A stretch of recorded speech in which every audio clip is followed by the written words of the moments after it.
Yun.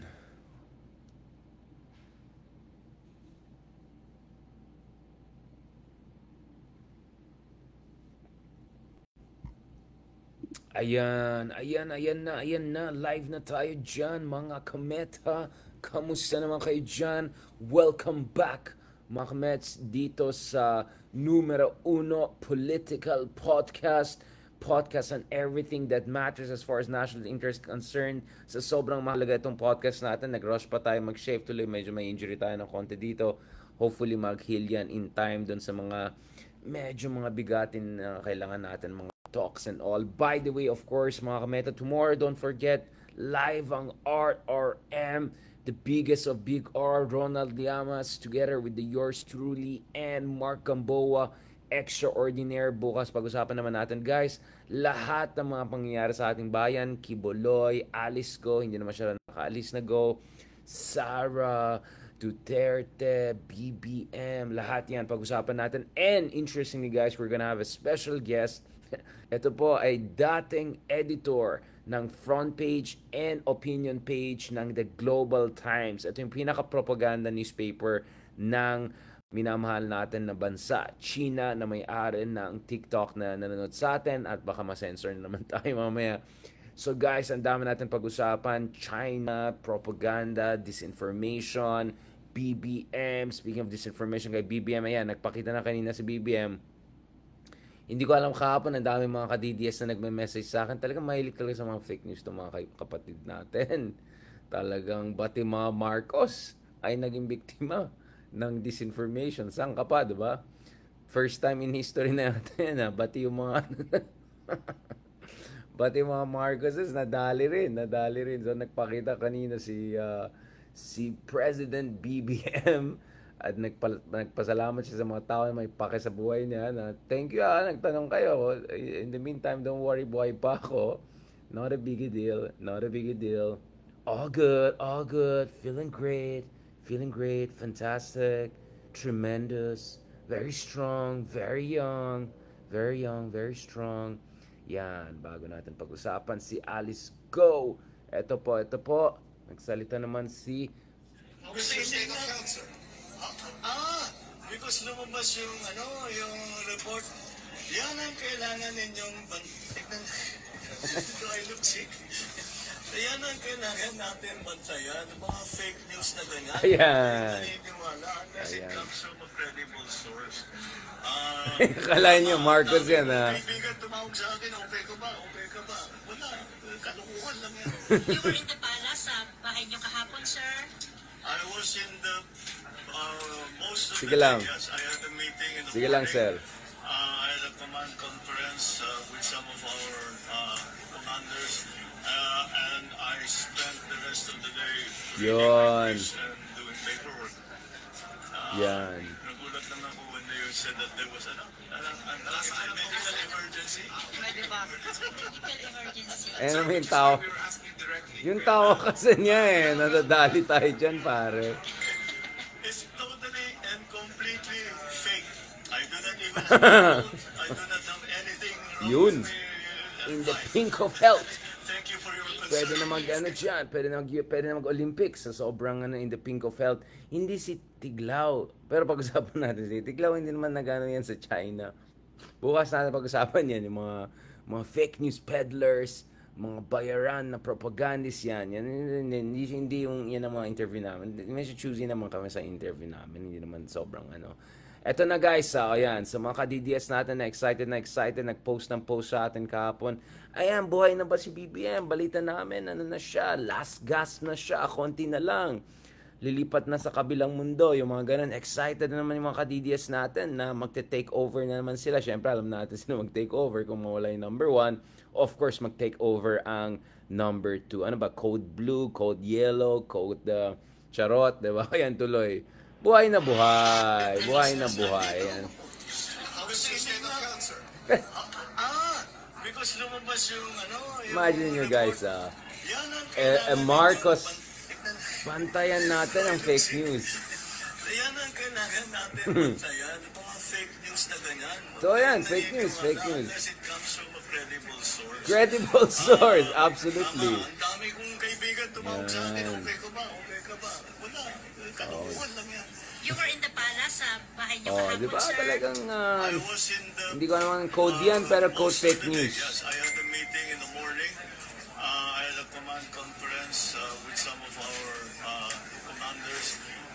And I spent the rest of the day Yun. reading my briefs. And That's doing it. paperwork. Hardworking, unlike si Digong. Ay, sorry. Nagulat lang ako Si when Tatay. they said that there was a medical emergency.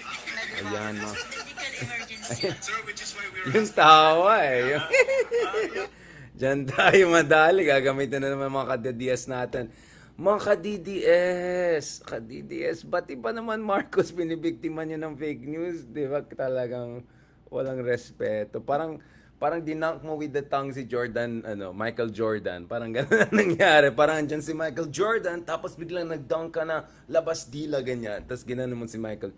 Huwag naman guys, huwag naman. Respetuhin naman natin ang mga OG ng multiverse. Pero it takes talaga DDS, man, to victimize the Marcos pagdating sa, yan, credible daw. Kaya hindi ko maintindihan bakit sa SMNI pa siya nagpa-debate of all the debates na available. Pero tapos na ang nakaraan. And the past is past. Tell me quando. Yan, soothing voice na naman mga cool pals. May interview din of course kanina si President BBM ukol naman mga kamets dito sa akusasyon na yung hearing nangyari kay Sara All was politically motivated, na kawawa naman si Sara, ayan, ang biktima na naman sila, ang witch hunt na nangyayari, kawawa naman si Sara, diba? Wala namang, ang mga Duterte naman wala talagang kasalanan guys eh. Ang mga Duterte ay biktima or mga last hope ng ating minamahal na bayan. Alright, ganon kagaling po ang ating mga minamahal na ang napakagaling na pamilya na talagang salvation of the Philippine Republic na into 3 to 6 months daw para sa bayan, talaga ayusin daw lahat ng problema, pero 8 years later, ayan, ito guys, nahanap natin. Sabi nila lagi, this is all politicking. Ayan, Yung mga drama na lumalabas naman na mga. investigasyon. There's even a threat of impeachment against the Vice President. Ito daw po ay pamumulitika. I don't know where all of that come from. This is a budget hearing. Well, hindi naman pinag-usapan. This is something that every single government agency has to do. Yun. It's a hearing. Oh, walang drama. Wag drama. Every year, they do it with the same department. Oh, talagang standard lang yan. It has to do with the budget. Yun. Yan lang, normal lang. Wag drama. She can characterize these things, which is essentially an information gathering exercise for the House and for the Senate, so that they know what the budget will look like. So there's Wala. malayo sa politika yun. Yun, malayo sa politika. President, thank you. Yun talaga, ito ang presidente natin, guys. Naka-chopper.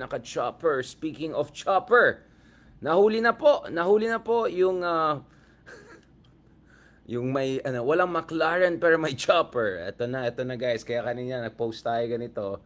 Sabi ko, iba talaga mga before and after na pangyayari ngayon dito sa ating bansa. Ganito guys, pag nung panahon ni Tatay Digong, ayan, panahon ni Tatay Digong, ganito ang mga Pogo Queen, may McLaren daw, or baka kung wala naman McLaren, meron naman chopper, katulad ng chopper na sinakay ni President BBM. Si Digong naman mahilig din sa chopper, pero ngayon guys, ganito na lang ang mga Pogo. So, now versus Digong time. So talaga mga Digong time talaga guys, golden era ng mga Pogo talaga yan. Nako tol, nako po, madali tayo dyan mga kapogo.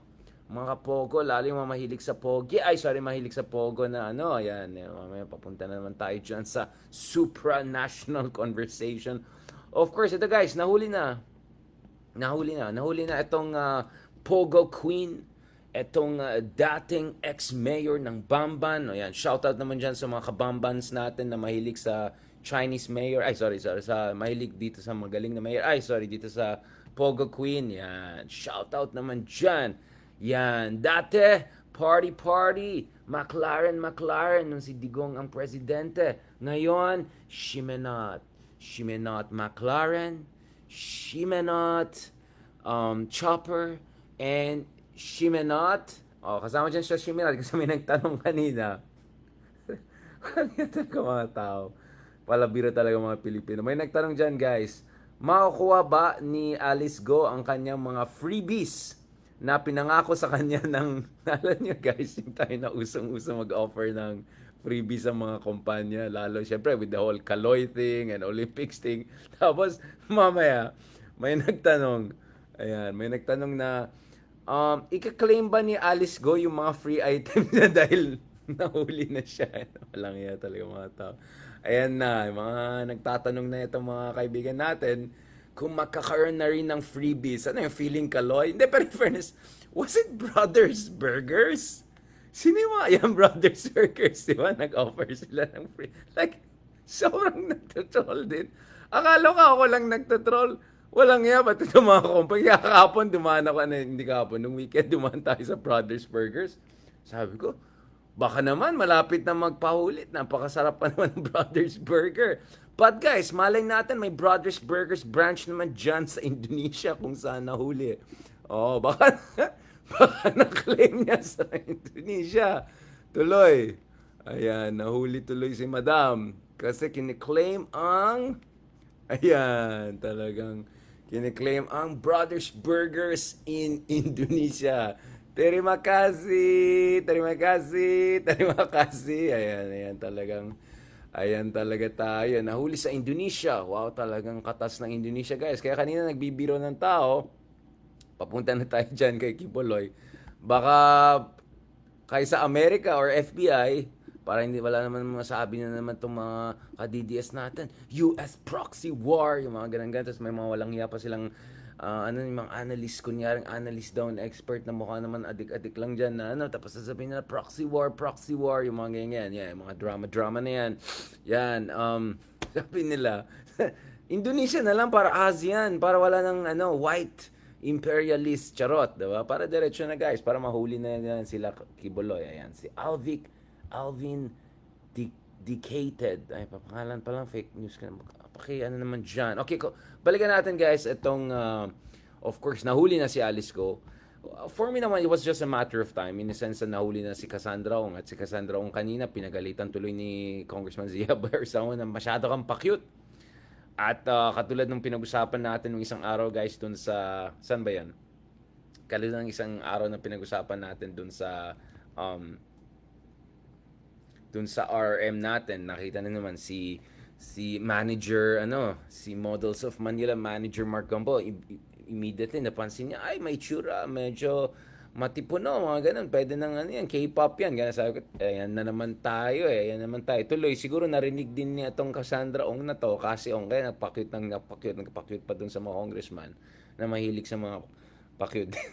Maramang usapan na yan, but, tuloy, pinagalitan kanina ni Congressman Zia. Na-interview din natin, and watch out for his interview come out next Monday sa show natin, View from Manila sa One News TV5. So, pinag-check rin yan online. Now, going back to this, guys. So, I think it was a matter of time na talaga mahuhuli na itong mga Alice Go na yan because I don't think she had what it took to go back to China. She's not real Filipino. Pogo people. Horrible people, criminal people, not true, not Filipino. Yan, okay. So going back to this, guys. Syempre ngayon, sabi nga ni Marcos, heads should roll, 'di ba? Heads should roll in the sense na dapat maimbestiga talaga paano nakaalis ng bansa to begin with. At bakit ang Indonesia, na napakalawak na bansa, no? Ilang bang islands nila sa Indonesia? 19,000, something like that. I mean, almost 3 times yung kanilang mga isla kumpara sa atin. Hindi naman yayamanin na superpower na country, pero nakahuli sila kaagad, 'di ba? Hinuli nila si Cassandra Ong, hinuli nila yung mga ibang kapatid or yung mga kasama ni Madam, 'di ba? I think it was a matter of time na eventually mahuhuli-huli na rin itong mga Pogo Queen na yan. So, I'm not extremely surprised. In fact, nakamali pa nga ako dun sa isang sinulat ko the other week. Buti nga na-correct ko kaagad na akala ko nahuli na rin si Alice Go. So actually, I was surprised na hindi siya nahuli dun sa first, essentially trench nung yung pag-aresto na nangyari sa Indonesia. But eventually now we're seeing what's happening. So actually that tells you guys something about siguro yung kakulangan natin at saka mga kahinaan ng ating kapulisan and law enforcement even compared dun sa mga medyo developing country, medyo third world din natin ng mga katabi na bansa, di ba? I mean, Indonesia, great people, wonderful people, great country, big country, amazing country. But yun nga hindi naman first world Not America, not great, not America.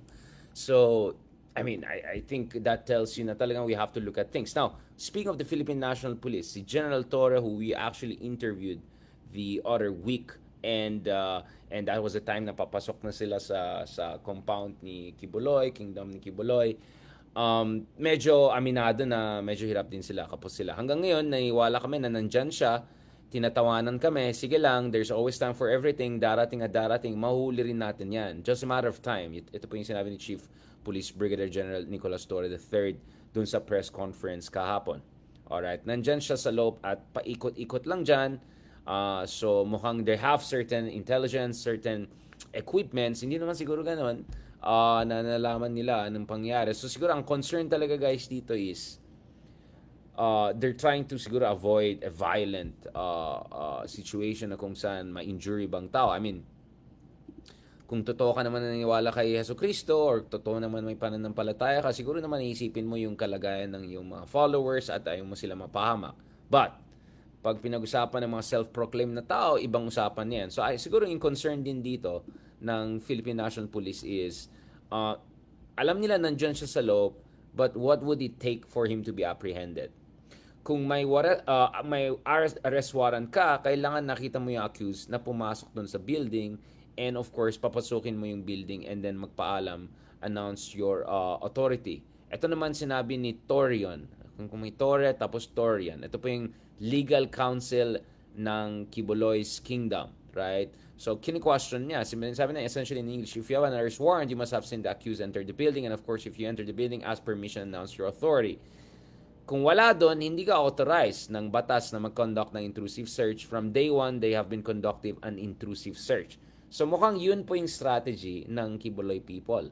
Na ipakita nila na intrusive ang ginagawa. So kung magtago si Kibuloy, kung mag-resist siya, kung magpa cat and mouse game siya, eventually this will create an impression, or unfortunately if ever it happens, it could create a real situation kung saan baka things can get out of control. And then mas madali para sa mga Kibuloy people to characterize etong situation na to as an intrusive operation, which is against essentially the rule of law. Now, just to tell you guys gaano kahirap yung situation ng kapulisan natin ngayon sa Davao, which is an interesting turn of events considering, you know, during Digong, essentially the PNP was extension of Digong's personal power. But now, guys, things are quite different. Ang problema kasi Kibuloy is in Davao. And Davao is under Duterte's. And Duterte's and Kibuloy's are all close friends. So that creates a lot of complications here. So the Davao City Council, I'm sure, great people, independent people, nothing about Duterte's, perfectly in accordance to the law, perfectly constitutional democracy yan. Sabi nila, pumasa sila ng resolution urging the police to uphold and follow the rule of law doon sa ongoing operations sa compound ng Kingdom of Kibuloy. Now, just to be clear, this is the same city council that I was wondering ano masasabi nila sa extrajudicial killings, sa accusations of Davao Death Squad, so all of the things that have been proven or are about to be proven or about to be investigated, whether by ICC or being already investigated by different agencies of the state. So it's very interesting na ito mga taga Davao natin kaibigan biglang now out of nowhere, but I'm not talking about the entire Davao people, I'm just talking about the people in power there. So obviously the Duterte, na suddenly they're talking about due process. May due process ba nung nagkaroon ng laban? May due process ba nung nagkaroon ng extrajudicial killings? Ang dami na biktima. Wala. Tapos ngayon, pag pinag-usapan yung kaibigan, pinag-usapan isang malakas na tao, isang mayaman na tao, may malaking compound, 30 hectares, biglang may due process. So ano pala yan? Human rights pala para sa mayayaman at saka malalakas pala at saka mga kaibigan. Medyo ganun pala yatang dating, no? I would like to pass a resolution entitled, A Resolution Urging the Philippine National Police to Uphold the Rule of Law and Respect the Constitution. Sana po ginawa niyo yung panahon ni Digong, nung talagang essentially binababo yung, essentially, ina-adulterate yung ating saligang batas or dinidefy yung ating saligang batas, to be very clear. Ito po ay ayon kay Sir Acosta ng Davao City Council, chairperson of the Committee on Peace and Public Safety. Talagang world standard. Talagang mala Singapore to mga to. When the enforcement of the warrant is accompanied by the use of excessive force, the seizure of private property, and disregard for the rights of others, we must ask ourselves, is this still what the law provides? Ayan talaga. Very conscious about the law. Talagang Singapore level. Talagang ang taas ng respeto sa due process, di ba? But this is what I'm saying. Ito yung angulo ng hinahanap ng kabila. They want the police to make a mistake. They want, at least, there'll be an impression that the Philippine National Police is engaging in excessive force para ma-question nila itong buong warrant of arrest. No? So it looks like yun yung strategy ng mga essentially pro-Kibuloy camp. Ayan, pro-Kibuloy camp, di ba? Ayan. Ayan na yung mga kaibigan natin dyan, mga Fentanyl Club. Kamusta naman kayo dyan, mga Fentanyl Club, Shabu Club, yan, pro EJK people, yan, talaga mga walang iya talaga nandyan, na trolls na nagsasalita na naman dyan, Fentanyl pa more, Fentanyl pa more, Fentanyl pa more. Okay, so I think it's coming out, medyo naging obvious na talagang diskarte dito, diba? Resist, delay, create a condition whereby mawawala ng interest or mawawala ng disiplina yung police, force them into a desperate move or create some drama and then question the legitimacy of everything. Now, as I said, what also complicates this matter is the fact that you have Sara Duterte, the Vice President of the Republic, openly coming out and showing support for the Kingdom of Kibuloy people. So medyo mahirap na yan, guys, because now you have the City Council, now you have the Davao establishment. Now you have the Vice President of the Republic, or still Vice President of the Republic, and former Mayor and Vice Mayor and daughter of Duterte, all of these people coming out essentially in support of the very people the Philippine National Police is trying to go after. This is a very, very difficult situation. It's a very, very tricky situation. And to be honest, guys, I don't know where this is going to go from here. And I wonder, guys, because if you look at yung mga public opinion dito sa Maynila, at labas ng Davao or Mindanao, probably in other parts of Mindanao rin, very strongly in support of what the PNP is doing. And may mga ilan din dyan, mga influencer among others na napapamura na sila dahil sinasabi nila, bakit ginagawa niyong politika itong issue na to? Ang issue dito is yung mga alleged na rape, na abuso, na human traffic, at iba't ibang mga kalokohan na nangyari base doon sa mga ebidensya at base sa investigation na ginawa ng iba't ibang ahensya, whether sa Pilipinas or sa Amerika. Pero sabi ko nga, padalhin na yung Indonesia para wala nang masabi ng mga puti or mga di ba mga Indonesia na lang para matapos ng lahat. But I'm saying, the whole thing is just farcical to a certain degree because the Dutertes and police, once upon a time, were Siamese twins. And once upon a time, Digong was the very person calling for the Philippine National Police to defy, essentially, rule of law and due process. And then now, ito yung situation na nakita natin. So this is the crazy world, guys, we're finding ourselves in right now. And I wonder if something crazy happens here. Because it can go, essentially, tatlong scenarios. Yung preference ng mga Kibuloy is mag-give up na lang ng police at essentially declare na fade na ito. At yun ang essentially sinasabi ng mga Kibuloy camp. Tapos na yan. Wala, hindi na gawa yan. Talo na kayo dyan. Ayan, mag-withdraw na lang kayo dyan. Tapos na ang usapan. Sorry, nagba-block lang ako ng mga bayaran na trolls dito. Sa TikTok na lang sila may konting laban. Palaos na sila. No, but going back to this, guys.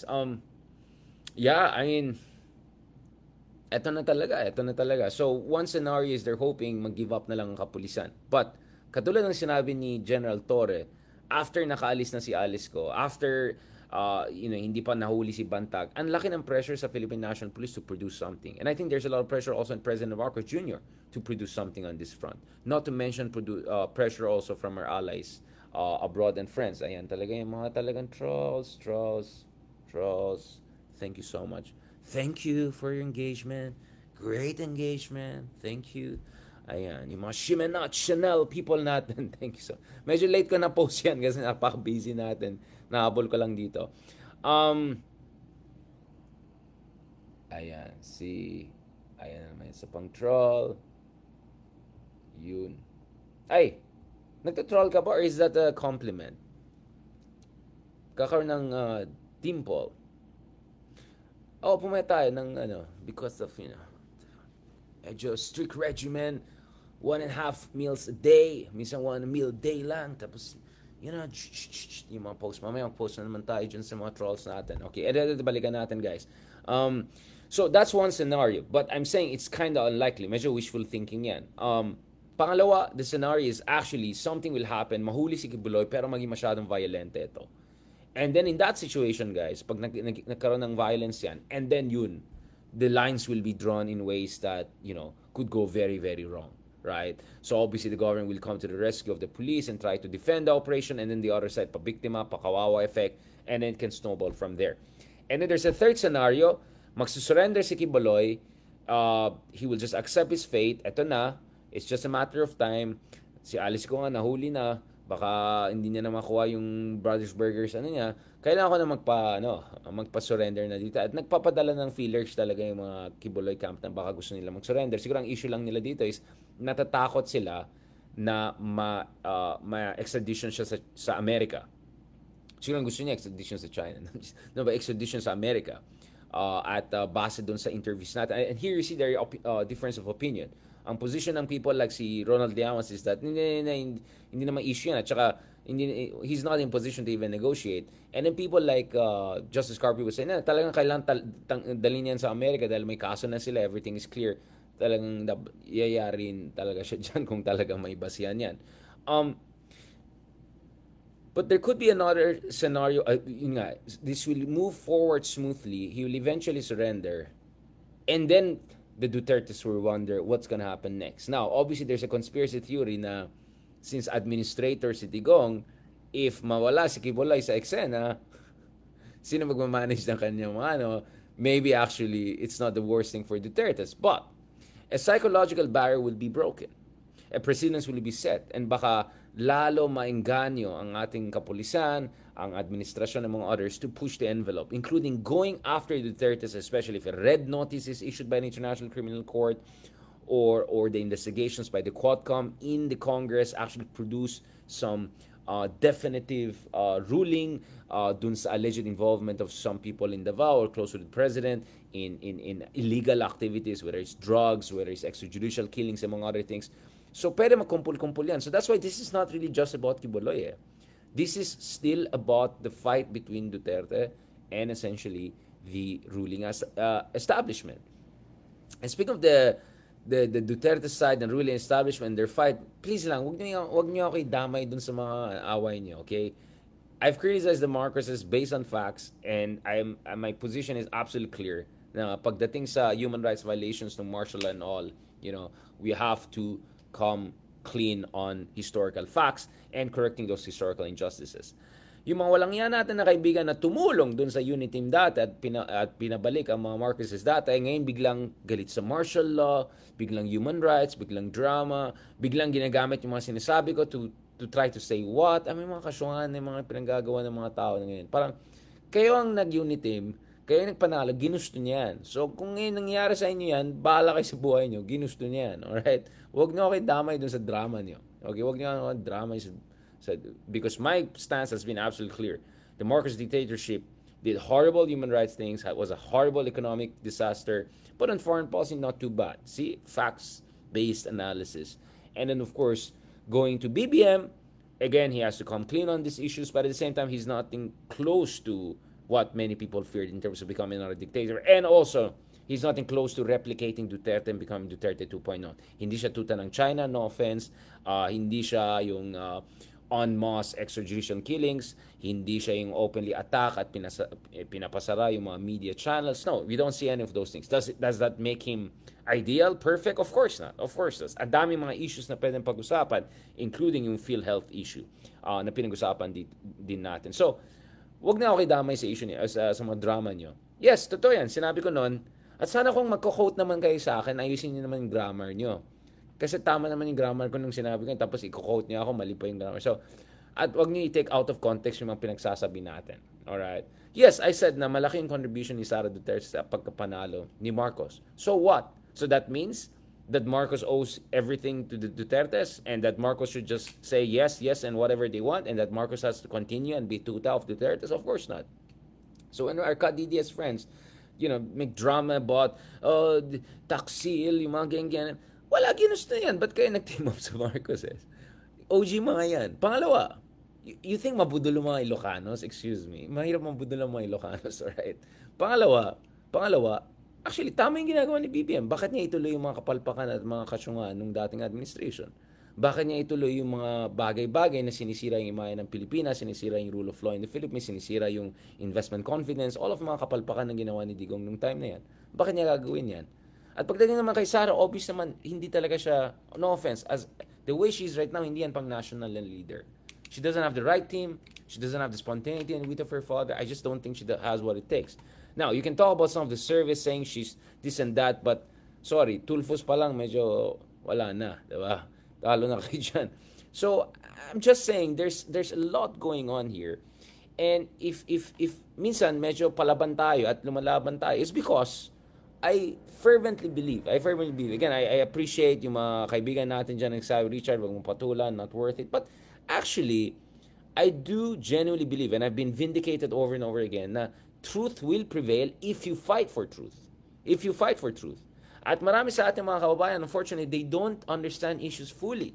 So if you don't fight for these issues, mga kameta, people won't know what's the fact. If you allow itong mga walang hiyang trolls, itong mga walang hiyang bayaran propagandists, itong mga walang hiyang pro-EJK, mga walang hiyang pro-China, mga walang hiyang kung itong mga tao na to, we don't fight against them, paano natin sisiguraduhin na mamulat ang taong bayan? So we have to fight for what we have to fight. And that's why actually, I'll tell you what, if there's one leader who kind of seems to also reflect that in his style, although much nicer than me, great guy, amazing guy, si Vico Soto.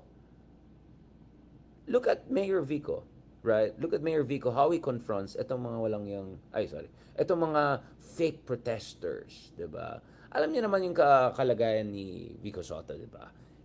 He's fighting for another term, and right now, ang laki ng proyekto dyan sa kanyang syudad, pagdating sa yung City Hall at saka yung whole complex na ginagawa nila yan. So, billion ang pinag-usapan dito. No? And look at how Vico Soto deals with these trolls. Tingnan mo naman yung trolls. First of all, I suggest you guys check itong fantastic interview that our friends sa Rappler did it with them. I'm glad that at least he's nagpapa-interview na siya. Matagal siya nagpa-interview. I want you guys to check this. Tingnan niyo paano kinonfront ni Vico Soto. Etong mga fake na protesters na gano'n. Yung pala, mukhang hatak pa yung mga iba dyan. Or hakot, sorry. Ang problema ko, kung sa Pasigenyo, may tanong talaga sila. Pare, huwag naman tayo, magkaibigan naman tayo, huwag tayo maglokohan. Taga Quezon City yung hinakot kayo. Naghakot kayo.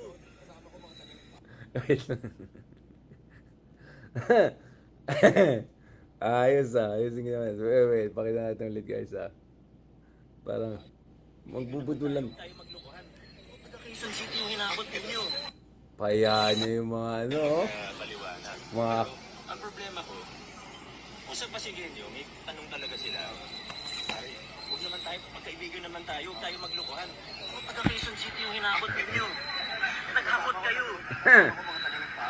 Pare, huwag tayo maglokohan. Huwag tayo maglokohan. Nakita kita kanina. May video ako, kausap ko sila. Huwag kang mamulong. Ayan tayo huli ka. Ayan na. Hindi makalusot si kuya Hindi, wala akong alam dyan yan. Nagkataon lang dumaan ako dyan. Mga palusot king. Mga lima sila. Hindi ko sila kasama. That's how you do it, brother. Yeah, man. Bro. Kataon lang nasabay. Good job. Yun, talaga. Kinapinagtawanan niya. Sabay kayo? Ano, wala akong problema ko. Yun, nahuli ka. Katotohanan lang tayo, brother. Wala. Huli ka. Kasabay lang kayo. Yari ka. Akot pa more. Kasi tinuloko mo Ganon guys, ganyan ang leadership. Hindi yung pakit-pakit ka lang na untouchable. You fight back, you fight for what's right. Kaya mo yung mga walang yung, ano, pakita mo talaga. But do it, of course, in a gentleman way. Ginawa naman yung inference in a gentleman way. Hindi, walang problema. Wala naman tayo. Kahit pakita ko sa inyo yung project, walang problema doon. Alam niyo naman, mula nagsimula tayo, maayos lahat ng ginagawa natin. Yun! Pinagalan nga natin yung corruption. Alam mo naman yan. Yan. Alam mo kung paano natin nilinis ang City Hall. Hindi mo masasabi Yun. hindi. Pero, kung mo sabihin sa akin na nagkataon lang na pumunta kayo dito, at Nagkataon lang daw. Nagkataon lang, nakasama mo yung mga hapon na 10 van yung dumaan dyan, dumating dyan. Pareho kami ng plano. O yan. So, nahuli siya. Meron pa siyang... Ang ganda nung ginawa ni, what's his name? Ni Vico. Kasi later on, kausapin din niya yung mga tao na nakapila doon. At i-explain niya na mabuti na wala naman tayong problema, mga kababayan. Kung may mga tanong kayo. Kasi, actually, maganda na may tanong ang mga taong bayan. Maganda naman may tanong ang bayan if malaking proyekto ang pinag-usapan. I'm trying to see, I think I saved it in my other... Ang ganda kasing ginawa niya eh. Kasi pumunta pa siya sa mga tao at in-explain niya. Sabi niya, wala naman akong problema kung may tanong kayo eh. Kung legitimate naman ang tanong niyo, kung talaga taga dito kayo, kung talaga concern kayo, saan napupunta yung taxpayers' money, walang problema sa akin yan. Ito. Ganda yun. Ito. Pero minabuta yung 9 billion. Ito. Pag tinignan, punta po kayo sa gilid ng City Hall, makikita mo yung mga truck, napakalaki na nakakatakot na po sa loob.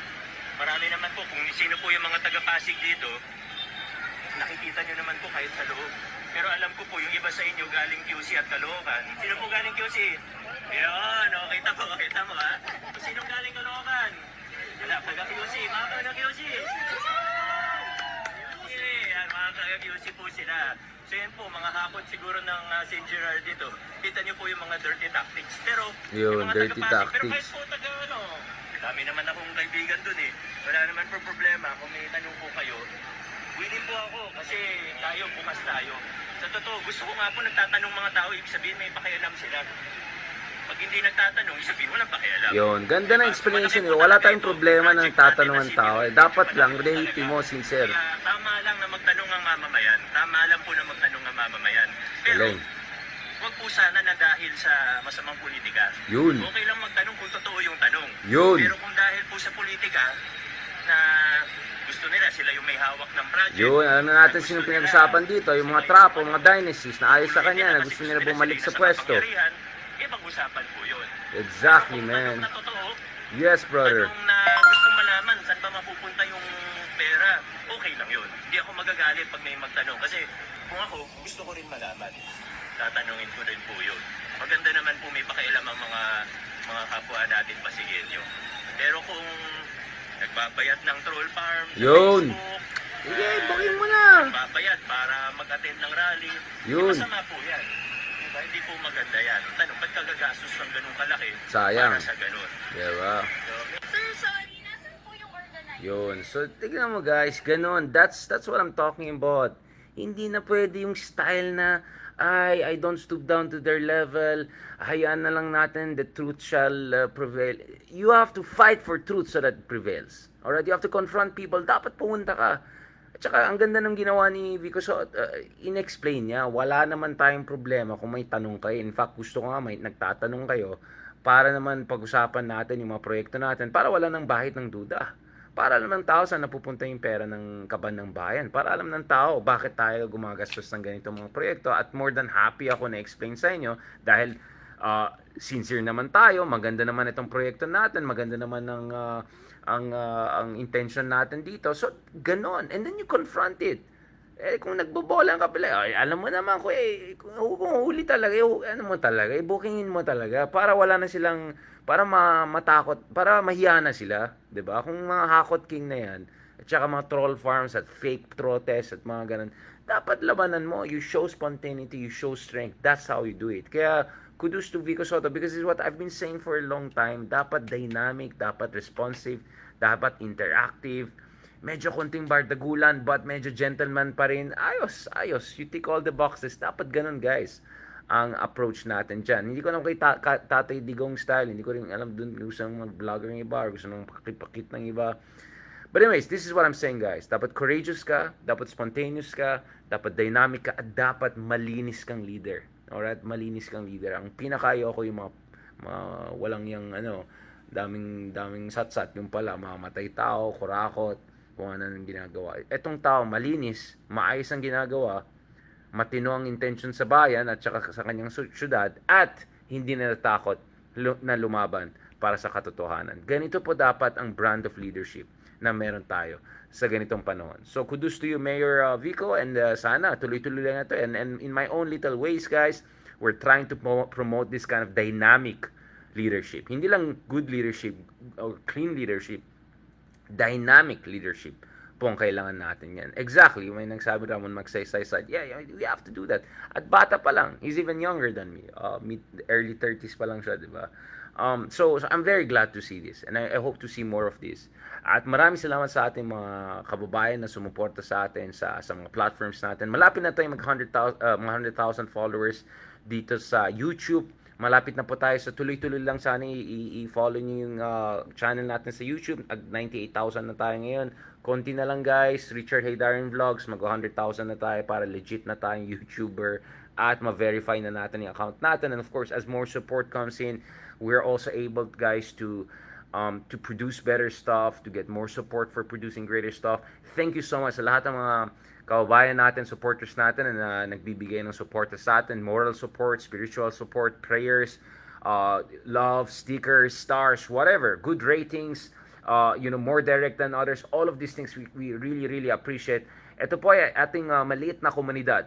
Maliit na komunidad. I mean, hindi naman ganun kaliit. Medyo mga few hundreds of thousands sa mga followers natin. I mean, but kidding aside, to be more serious on this, I wouldn't have been able to do this without, of course, all of the people that are supporting me in my life, my family, my loved ones, yung mga kaibigan natin. But you guys were also very, very important. Kasi kailangan talaga natin itong tuloy-tuloy na supportan nyo para makamit naman natin, guys, yung mga gusto natin mangyari. Now, may mga nagsabi na, bakit hindi namin nakikita yung guest nyo? Because yun hindi po yung final version. So if you want to see the final versions, all of these are available on YouTube. You can see final versions ng RRM, interview with Justice Carpio, interview with experts, policymakers from all around the world.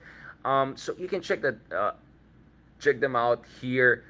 Libre lang yan, libre lang mag-subscribe, libre lang mag-follow, etc. Obviously, we're transitioning towards creating kind of a Patreon account, kind of a special, member-based content, kind of masterclass and all. As I said, nagsimula tayo na mag-tape. The first one is on Haruki Murakami, Men Without Women. Baka kung saan mapuntang usapan. And also a bunch of lectures on Orientalism at Wordside, among others. So we're still editing that, working on those things. Medyo mahirap na trabaho yan. So thank you so much again, guys, for your continued support. Now, if you want a version na walang advertisement or whatever, so far, I hindi monetize or, whatever, itong Spotify natin, libre lang po mag-follow sa atin, and no advertisement whatsoever sa Spotify. Just put Richard Haydarian or Deep Dive with Richard Haydarian. Libre lang yan. Libre lang yan. Libre lang yan. Ayan. Kaloka rin kayo, di ba? Kaloka rin kayo. Gabi na, matulog na tayo. Maaga pang natin bukas, alright? Pwede rin, Men Without Men. Sige lang. Saan mapuntang usapan natin? Superman, baka gusto nyo. Superman without, Pogo, bukas na natin pag-usapan mga yan, alright? So, also, tomorrow, God willing, in person, in studio na naman, yung RRM. And as I said, kung tuloy-tuloy itong momentum natin, tuloy-tuloy itong supportan nyo sa amin, then thank God we will probably be able to push for big Spotify events and collaborations with other great programs. Speaking of other great programs, looking forward to, of course, collaborating again with some of our friends, sir. Looking forward to joining, God willing, inshallah, going back again on Cool Pals. Daming pang pwedeng pag-usapan, especially with elections coming in. Daming ganap, daming content. Tuloy-tuloy lang, marami pa akong kwento from Egypt, from Greenland, mga ganon, hindi lang sa North Korea, ganon. Balikan natin mga kwento na yan with the great Cool Pals people. Thank you so much also supporters and Cool Pals for making us one of the leading podcasts in the country, consistently top 10, top 20 tayo. We want to make it to top 5, but we need your support, guys. Kaya kailangan talaga yan, at libre, again, libre mag-follow Deep Dive with Richard Haydarian. I didn't used to do this to promote my channels and all of that, but naniwala ako na may ginagawa tayong special dito at nagiging special ito dahil sa suporta niyo. So I really hope we keep this momentum and keep going, and thank God we'll be able to reach more people and spread the good message to more and more people. On that note, thank you very much. Thank you for all your support and kindness and prayers. And mabuhay po kayo, mabuhay ang Pilipinas, at mabuhay ang mga mamamayan Pilipino.